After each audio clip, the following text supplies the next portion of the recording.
Hey Siri, how do I get paint out of a Labrador? Calling the RSPCA.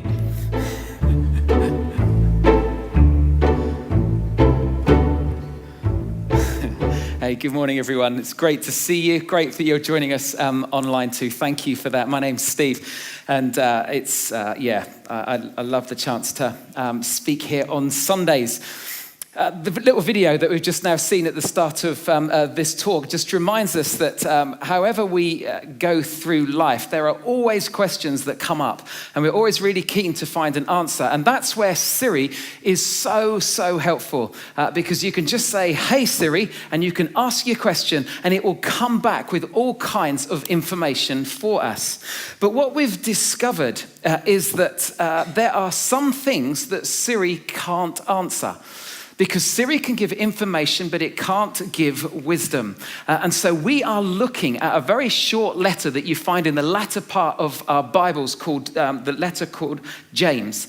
And we're seeing the wisdom that he has to say about some of the questions in life. And so today, as you see, why do I want to hang out with the rich people? As Helen said, that might not be a question that you will have ever asked before, but I want to explore the wider meaning of that. Back in 2012, a group from this church, a group of leaders from this church went down, I think it was towards London, where there was a conference, a day conference happening. And there were two American church leaders who lead these really big churches, one in Chicago, one in Atlanta. And the two leaders were speaking at this conference, and they were brilliant. And when it came to lunchtime on this day conference, they made an announcement that if you were a senior pastor or senior leader, you could have lunch with these two pastors. Guess what I am?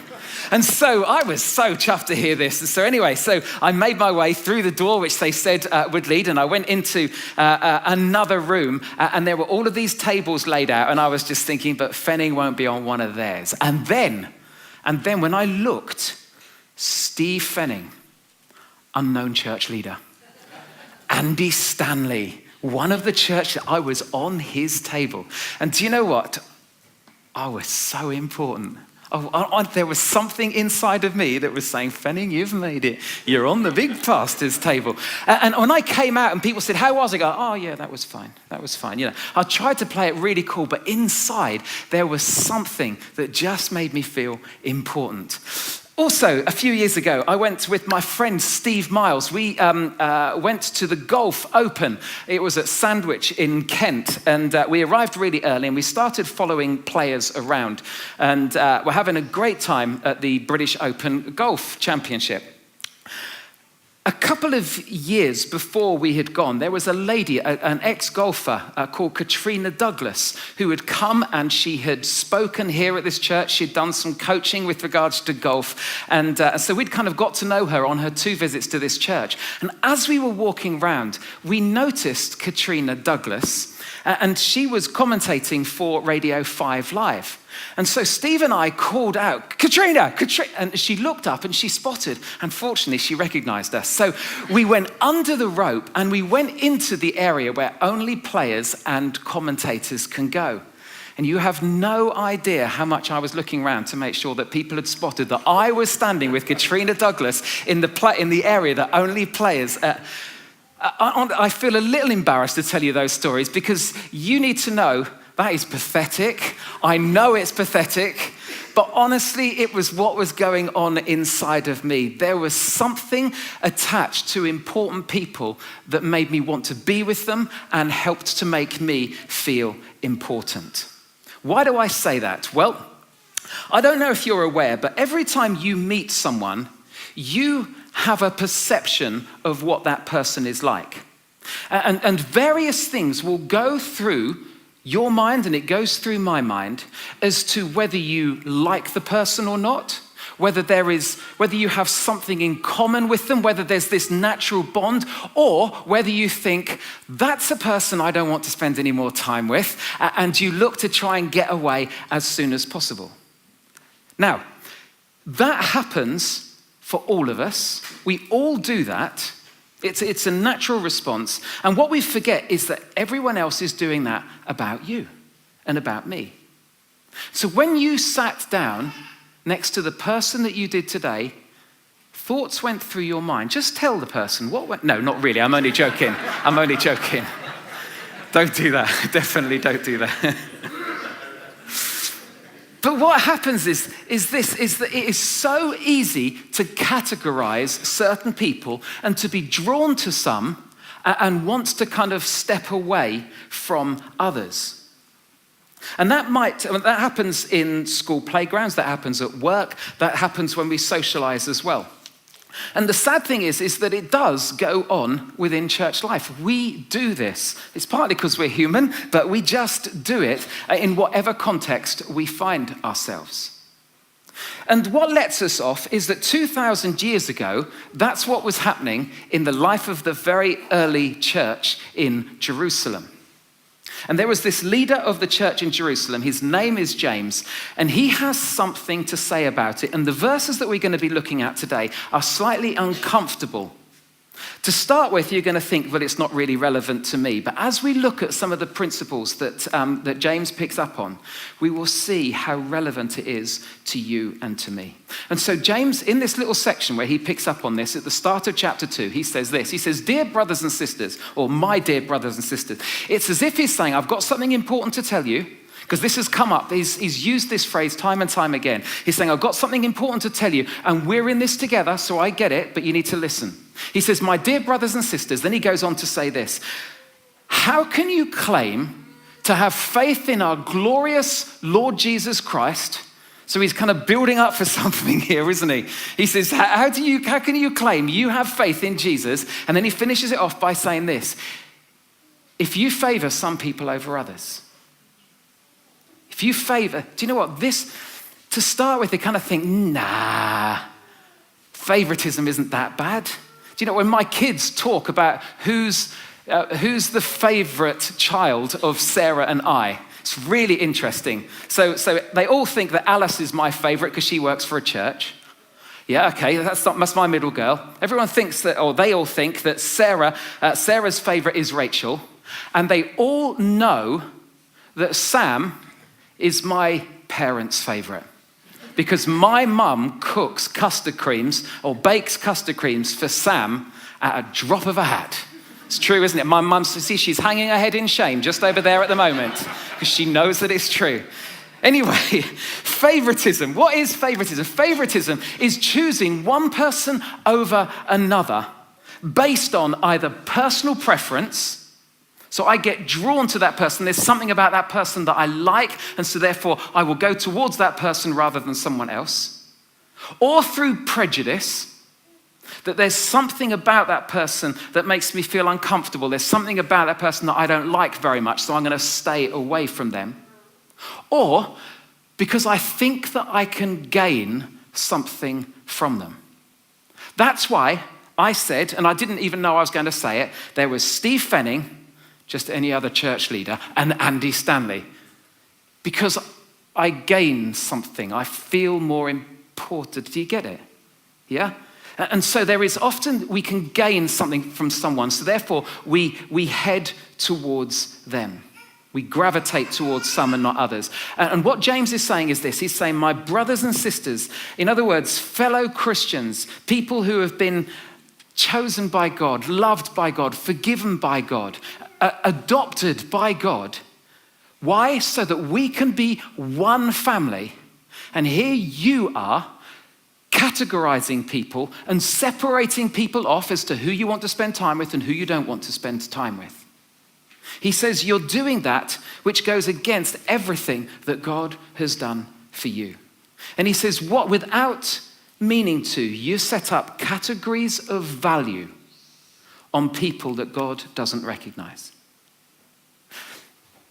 On people that God doesn't recognize those categories. And then James goes on to give an illustration. And this is why we often think, well, this doesn't really apply to us, because his illustration, I don't think, does apply well to us. He goes on to say this. For example, suppose someone comes into the meeting dressed in fancy clothes and expensive jewelry. Well, no one comes to the forge dressed in fancy clothes nowadays, do they? I mean, look at you. Okay. And another comes in who is poor and dressed in dirty clothes. And when it just talks about dirty clothes, it's not only just physically dirty, there's a bit of a whiff about it. So in other words, when someone walks in, you kind of know. And then he defines favoritism. If you give special attention and a good seat to the rich person, but you say to the poor one, you can stand over there or you can sit on the floor. You see, we're already thinking, well, we wouldn't do that at the Forge. We wouldn't outwardly demonstrate prejudice like that to poor people. Of course we wouldn't. If a poor person came in, we wouldn't embarrass them. We wouldn't want to humiliate them like that. And neither would we give the best seat to a rich person either, because the best seat's the front seat, and no one ever normally sits in the front seat, do they? It's true. But here's what, as I was prepping this, here is what I can be tempted to do. Philip Freeman gives the message that a Bentley has pulled in to the car park. And so the welcome team can be ready because obviously someone important is arriving. And I can look at someone and can think, blimey, they're wealthy and we need a bit of money. So if I look after that person, if I treat that person just a little bit better, or if I see someone who I think has a real gift which could benefit the church, and so I therefore, obviously this is holy, and I give special attention to them over someone else. That's the danger. In fact, all of us will do this at times. We have the capacity to do this in our hearts. When we see someone rich or if we see someone famous, we act differently. And we take a special interest in them just to share some of the glory. Honestly, some people will go to extreme lengths to try and gain value from being with someone. I don't know. I just feel that do you know what? He begged and begged and begged to have that selfie. And finally Ben said, yeah, okay, you can. But see, what James is saying is this: at the same time you treat someone really, really well, and every time you ignore or you push away another person because of a prejudice, because of personal preference, or especially if you think you can't gain anything from them, you are doing what God never does. Because God doesn't judge us on preference. He doesn't judge us on prejudice. And to be honest, there's nothing which we could be able to benefit God that we have. God doesn't ever categorize or judge people in that way. And what James is saying to these Christians who are acting in a very selective way, he's saying, shame on you. You have placed a value on people based on something that God just doesn't recognize. And here you are, loved, accepted, forgiven, chosen, and you're supposed to be imitating God, and yet you are doing the opposite. So just stop and think for a moment, because I think this can happen in all of our hearts. This is not just a me thing. That sometimes we will do this physically by choosing where we sit, who we talk to on a Sunday. I don't want to venture over there. Can't stand people with problems.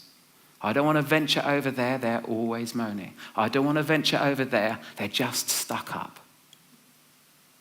Yeah, it's so easy. So we can do it physically by who we pay attention to and who we don't. But in our hearts, I honestly think that we're guilty of this, because we can make such a quick judgment call and either move towards or away someone because of those three reasons: preference, prejudice, or will I gain something from it? And James goes on to say this. He says, well, doesn't this discrimination show that your judgments, here they are guided by evil motives?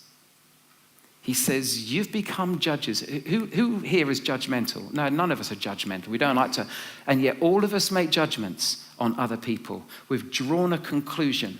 We've looked at the evidence and just think, well, they're so fat. And to be honest, that's their own fault. They ought to sort their lives out. Or they're so skinny, they've obviously got a problem, haven't they? And we just stay away. Evil motives. You size each other up and we think, how can I benefit from that person? If not, I won't go there. James is saying this: if you want a faith that works, This is a mindset that we have to shift and we have to change. We can't continue to think that way because it's an attitude and it's so subtle because it gets caught up in the culture of who we should spend time with and who we shouldn't, who's glamorous, who's the people that we should work towards. And then James goes on to tell us what God truly values. And this does make us at times feel uncomfortable because it's challenging. He says this, listen to me, my dear brothers and sisters, there it comes again. Hasn't God chosen the poor in this world to be rich in faith? Aren't they the ones who will inherit the kingdom he promised to those who love him? In other words, he's saying this, you've honored the rich man and dishonored the poor man, but let me tell you how God thinks. What does God think about this? God is more honored by the faith of a poor man than he is by a rich man. That's what he's saying. Hasn't God chosen the poor in this world to be rich in faith? Why? Why is he saying that? I'll tell you why. It is because it's difficult to maintain faith in a good God when life is not good. Some of you know that this is true. Not because you're poor necessarily, but because you're sick, or because life seems to have worked against you, or because you've been abandoned, or you've been betrayed, or you've been bereaved, and life has become so hard, and yet to hang on and still have faith and to still sing, God will never let me down, to still have that kind of faith, I tell you, that is a rich kind of faith.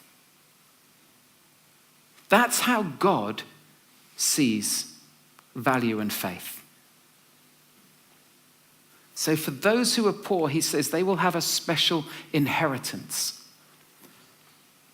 That very likely things, when we come to meet God, will be so different to what we think. Because it's easy to think that whoever here is on stage, they're going to be at the front and Jesus will escort them. And he says, nah, Fenning, you've had it easy. Let me introduce you to someone whose faith is really rich, who's struggled, who's had such a tough time, but they have hung on and hung on and hung on. And then Jesus takes their hand and walks them up to the front. And there's me standing or sitting at the back, just applauding, ashamed at my level of faith and recognizing what rich faith truly is. It is so easy in church to value the wrong thing and we honor the wrong people. So what does God value most? Giftedness or faith? Which does God value most? Giving generously or faith? Which does God value most? Really strong Bible knowledge or faith?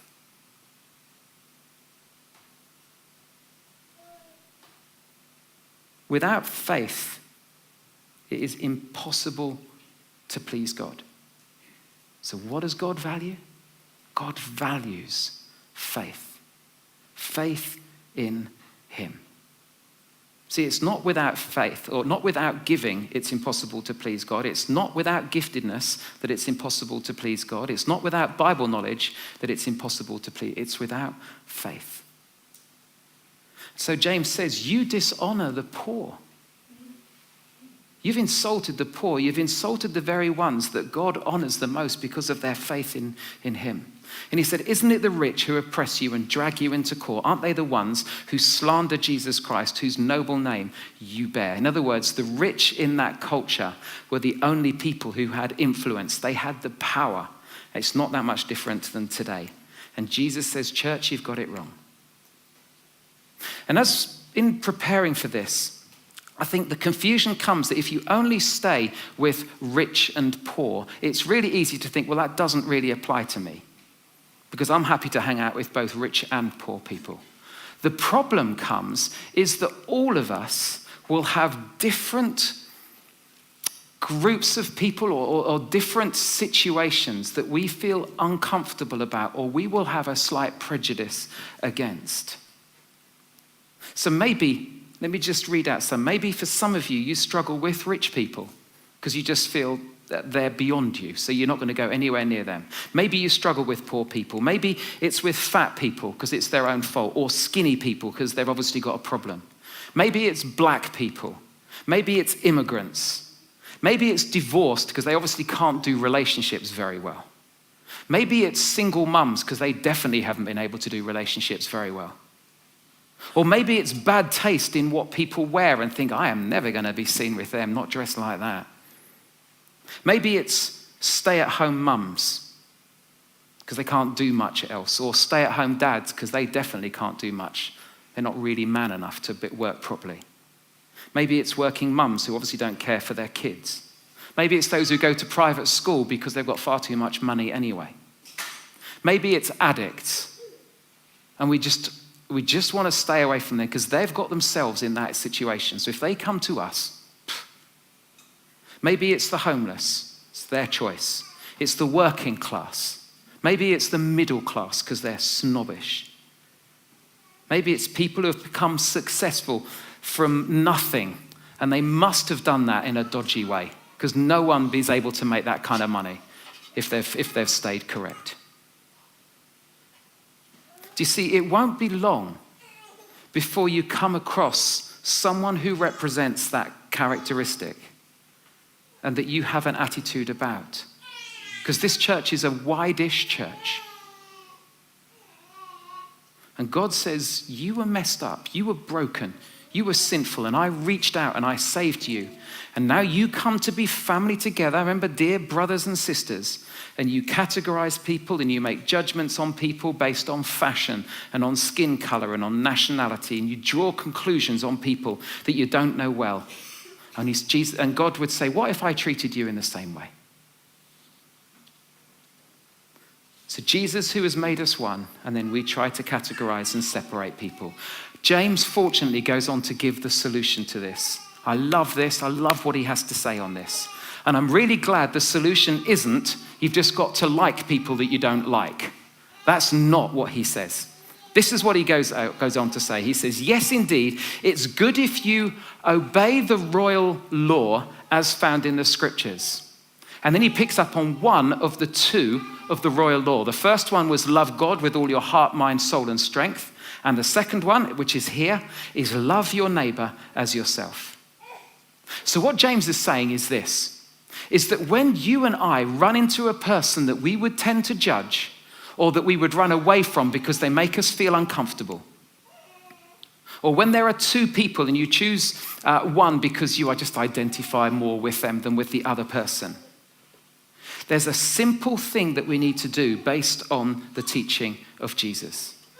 And that is to love that person as you would want your neighbor to love you. And that's what sorts out the problems of favoritism when it comes to the church.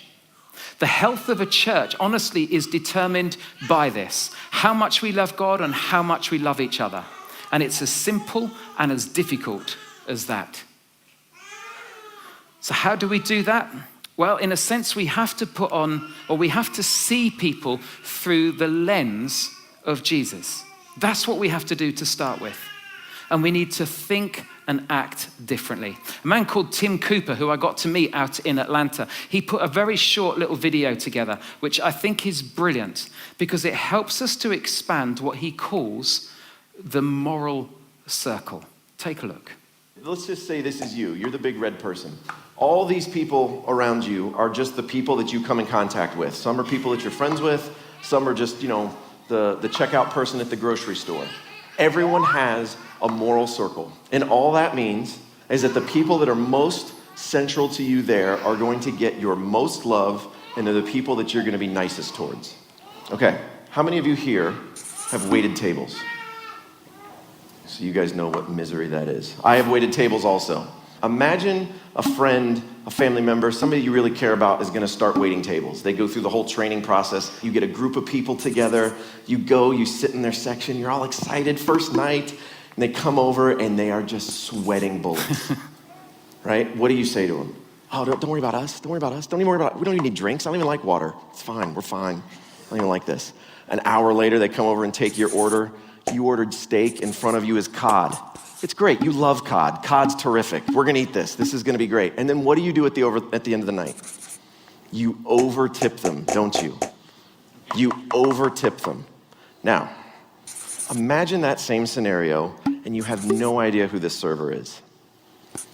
And they come and you know what, you ordered Coke Zero and this tastes like Diet Coke. So you stop making eye contact with these people. You start to do that mental math of the tip going down, down, down. I'm not gonna even look at this person. You know, this is ridiculous. We were paying for a good time. What is this? Two different types of behavior from us for two different people.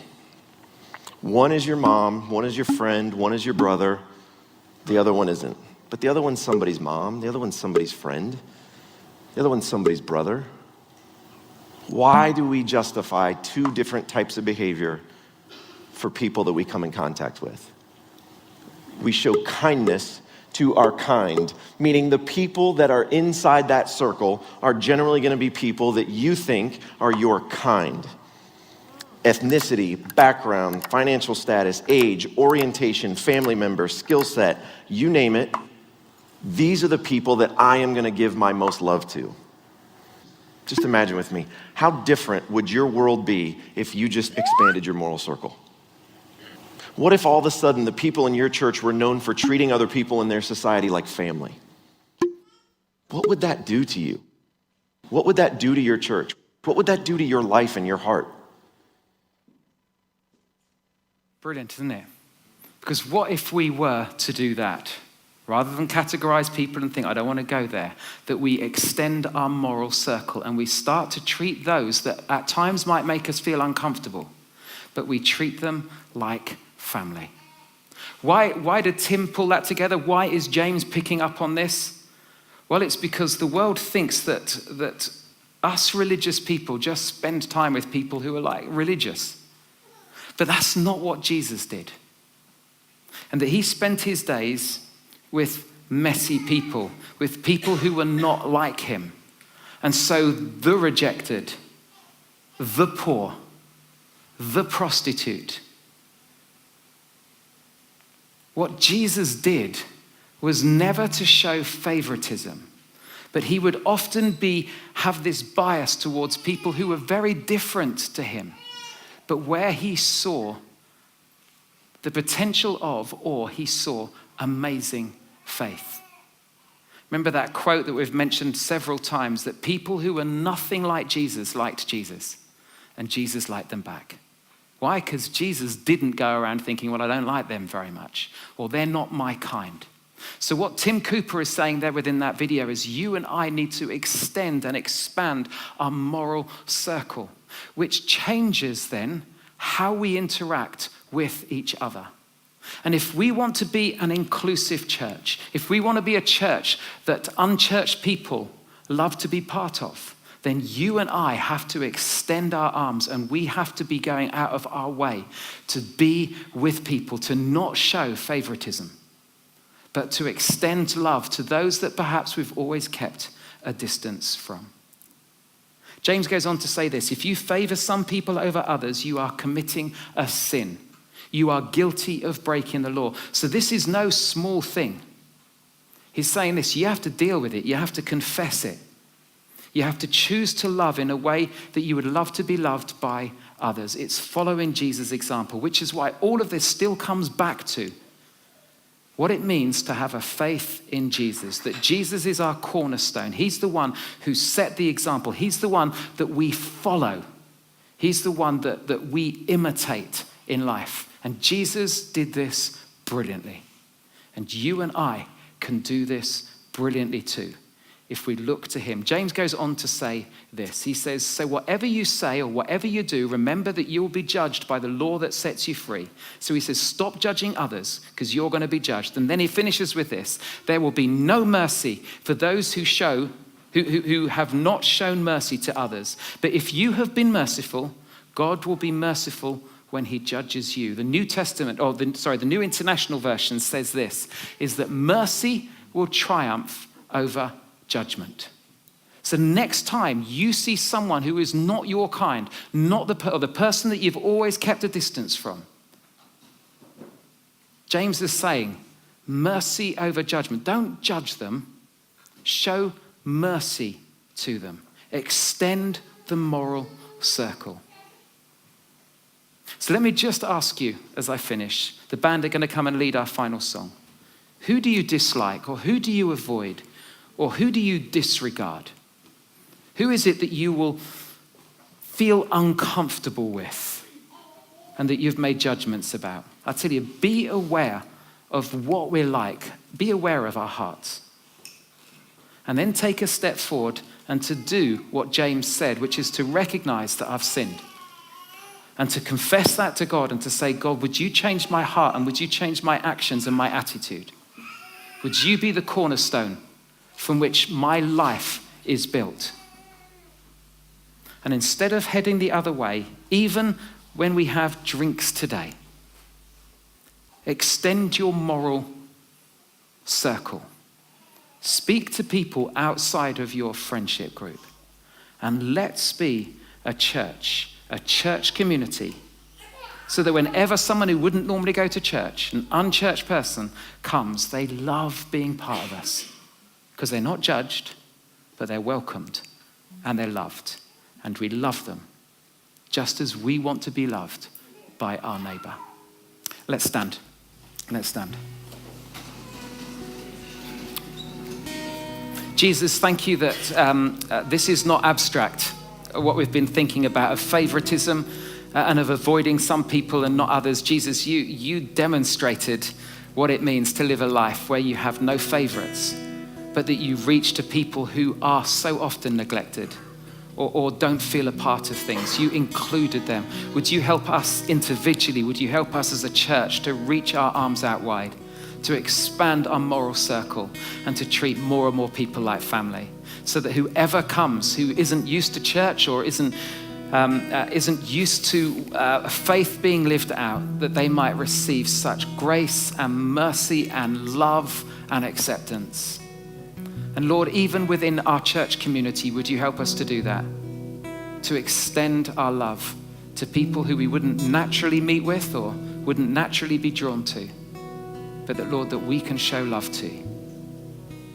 Help us to live out our faith, I pray, in Jesus' name.